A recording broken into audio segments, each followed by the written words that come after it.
নমস্কার বন্ধুরা, math with Subhadip YouTube চ্যানেলে আপনাদের প্রত্যেককে স্বাগত জানাই। আমি শুভদীপ পাল, শাহপুর উচ্চ বিদ্যালয়ের অঙ্কের একজন সহশিক্ষক।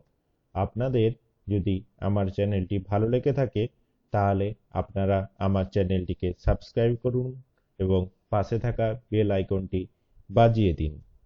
আপনারা আপনাদের সাবস্ক্রিপশনই আমাকে আরো ভালো ভিডিও করার অনুপ্রেরণা যোগাবে। ভিডিওগুলিকে লাইক করুন এবং বন্ধুদের সাথে শেয়ার করে বন্ধুদের দেখার সুযোগ করে দিন।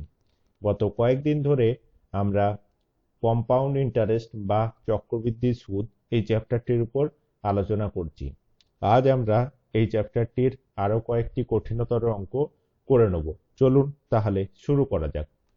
আজ আমরা যে অঙ্কটি প্রথমে করব সেটি হলো এই চ্যাপ্টারটির 13 অঙ্কটি। অঙ্কটিতে দেওয়া আছে, যদি বার্ষিক 10% হারে কিছু টাকার 3 বছরের চক্রবৃদ্ধি সুদ ও সরল সুদের অন্তর 930 টাকা হয়, তাহলে ওই টাকার পরিমাণ হিসাব করি। এখানে দেখুন, আমাদের টাকাটা বের করতে হবে, অর্থাৎ মূলধনের পরিমাণটা বের করতে হবে। আমাদের দেওয়া আছে যে সুদের হার হচ্ছে 10% এবং সময় 3 বছর। আমাদের এই চক্রবৃদ্ধি সুদ এবং সরল সুদের অন্তর দেওয়া আছে 930 টাকা, অর্থাৎ আমি কিছু টাকা হয়তো ব্যাংকে জমা রাখলাম 10% চক্রবৃদ্ধি সুদের হারে 3 বছরের জন্য, তাহলে আমরা যে সুদ পেলাম এবং কিছু টাকা 10% সরল সুদের হারে 3 বছরের জন্য ব্যাংকে জমা রাখলাম, যে সুদ পেলাম তাদের পার্থক্য হলো 930 টাকা। তাহলে আমি ধরে নিচ্ছি যে আমি আমি পি টাকা রেখেছিলাম, তাহলে চক্রবৃদ্ধি সুদ পেয়েছি, অর্থাৎ 3 বছরের শেষে চক্রবৃদ্ধি সুদ পেয়েছি এক্স টাকা এবং 3 বছরের শেষে সরল সুদ পেয়েছি ওয়াই টাকা। তাহলে আমাদের এখানে আর সমান দেওয়া আছে 5% এবং চক্রবৃদ্ধি সুদের সময় বা সরল সুদের সময় টি দেওয়া আছে 3 বছর।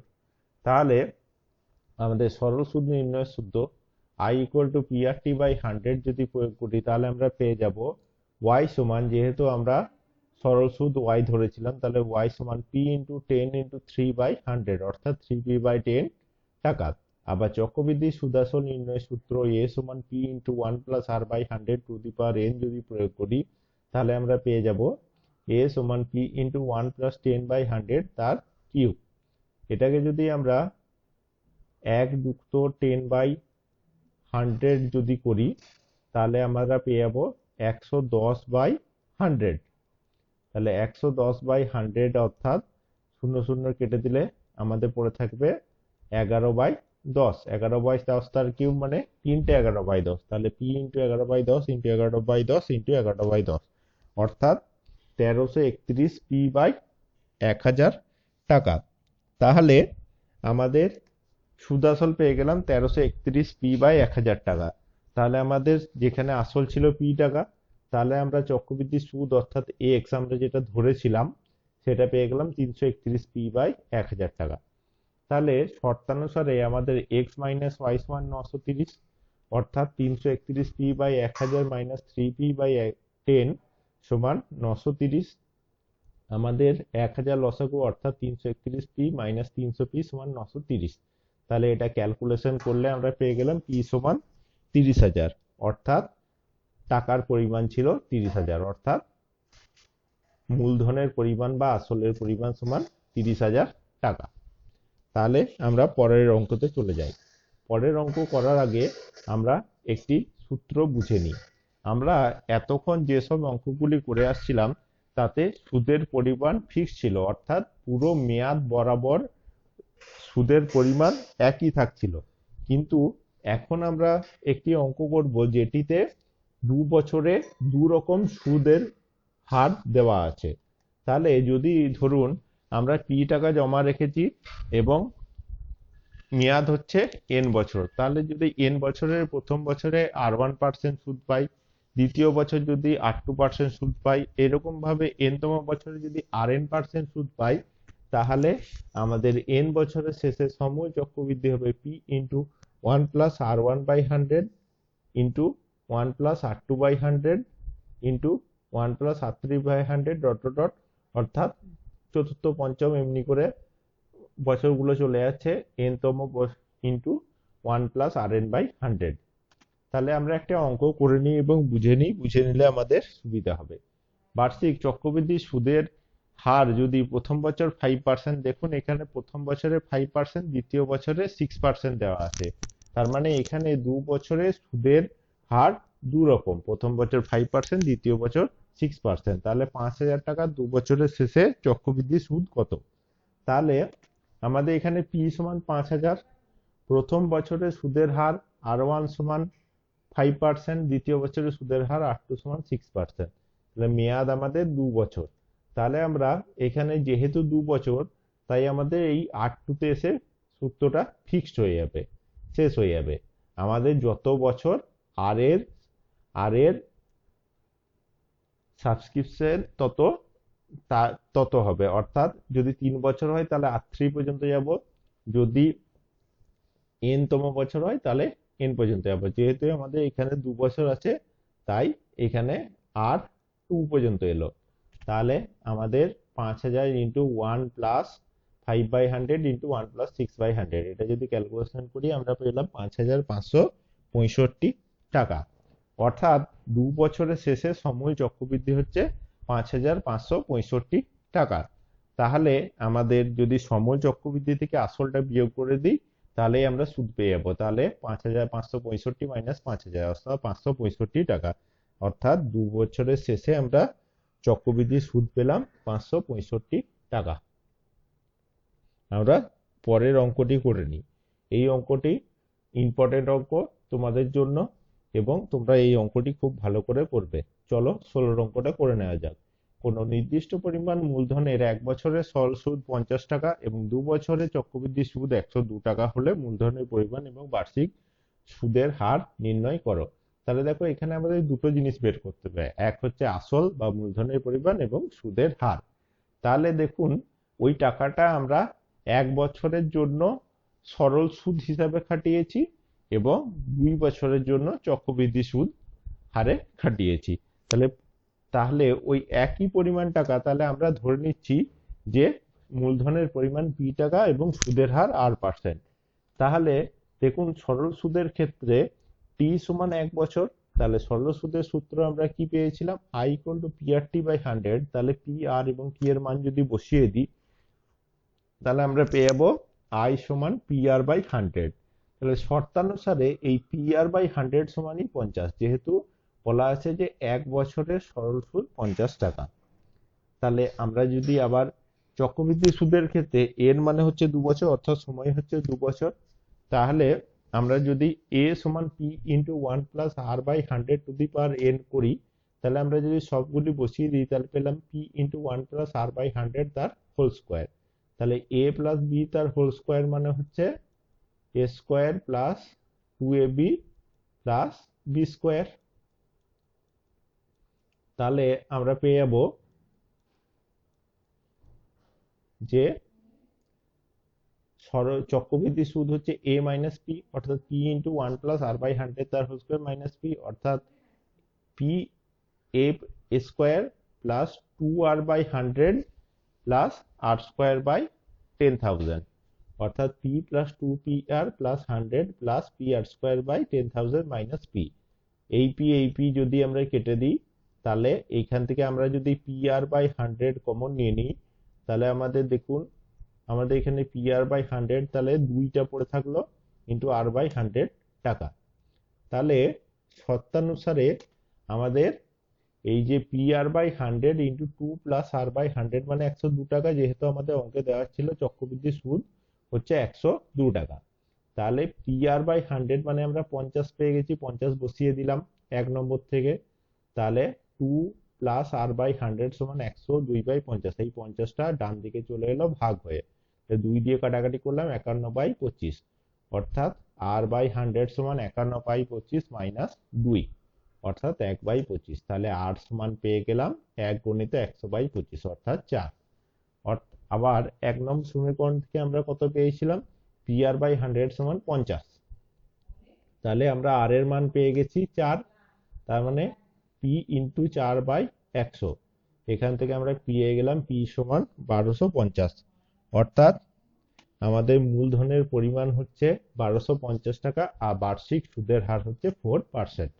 আমরা পরের অঙ্কতে চলে যাই।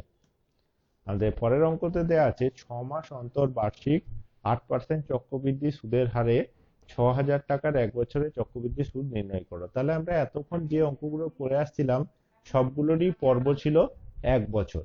আমাদের যদি কোনো পর্ব দেওয়া না থাকে তাহলে আমরা ভেবে নেব বা ধরে নেব যে আমাদের সুদের পর্বটি হচ্ছে 1 বছর বা 12 মাস, কিন্তু এখানে বলে দেওয়া আছে সুদের পর্ব হচ্ছে 6 মাস। যেহেতু 6 মাস অন্তর অন্তর সুদ দেয়, তাহলে 1 বছরে আমরা 12/6 সমান 2 বার সুদ পাবো। তাহলে দেখো এখানে পি সমান 6000 টাকা, আর মানে হচ্ছে 8%, আর আমাদের সুদের পর্ব হচ্ছে 6 মাস, আর 1 বছরের শেষে চক্রবৃদ্ধি সুদ নির্ণয় করতে বলেছে, তাহলে এন সমান 1 বছর।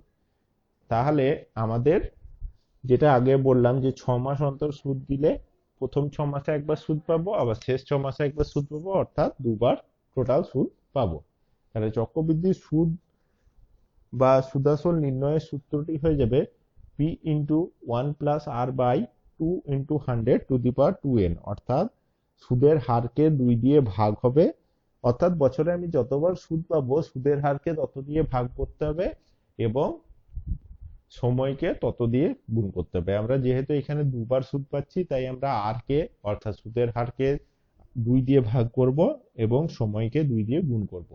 তাহলে আমরা পেয়ে গেলাম 6000 ইন্টু 1+8/2 গুণিত 100^2 ইন্টু 1। এটা যদি ক্যালকুলেশন করি আমরা পেয়ে যাব 6489.60, অর্থাৎ আমি 2 বছরের শেষে সুদাসল চক্রবৃদ্ধি সুদাসল হিসাবে 6489.60 টাকা পাবো। তাহলে আমাদের সুদ পেয়ে যাব অ্যামাউন্ট মাইনাস প্রিন্সিপাল। এটা হচ্ছে অ্যামাউন্ট এ আর এটা হচ্ছে পি, অর্থাৎ যদি অ্যামাউন্ট থেকে আমরা প্রিন্সিপাল বাদ দিয়ে দিই তাহলে সুদ পেয়ে যাবো। তাহলে আমাদের সুদ হয়ে যাবে 489.60 টাকা। আমাদের পরের অঙ্কতে চলে যাই। পরের অঙ্কতে দেওয়া আছে যে 3 মাস অন্তর দেয় বার্ষিক 10% চক্রবৃদ্ধি সুদের হারে 6250 টাকার 9 বছরের চক্রবৃদ্ধি সুদ কত?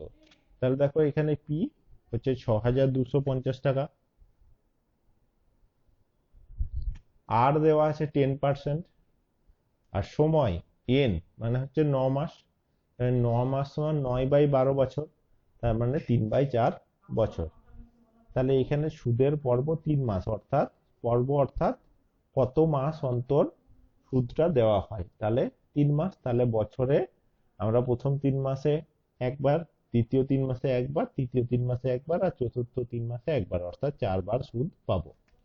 তাহলে আমরা চক্রবৃদ্ধি সুদ নির্ণয়ের সূত্রটি হবে P into 1+r/4 into 100^4n, অর্থাৎ 6250 ইন্টু 1+10/4 ইন্টু 100^4 ইন্টু 3। যেহেতু আমাদের 4n আছে, n সমান 3/4, তাই আমরা 4 ইন্টু 3/4 লিখলাম।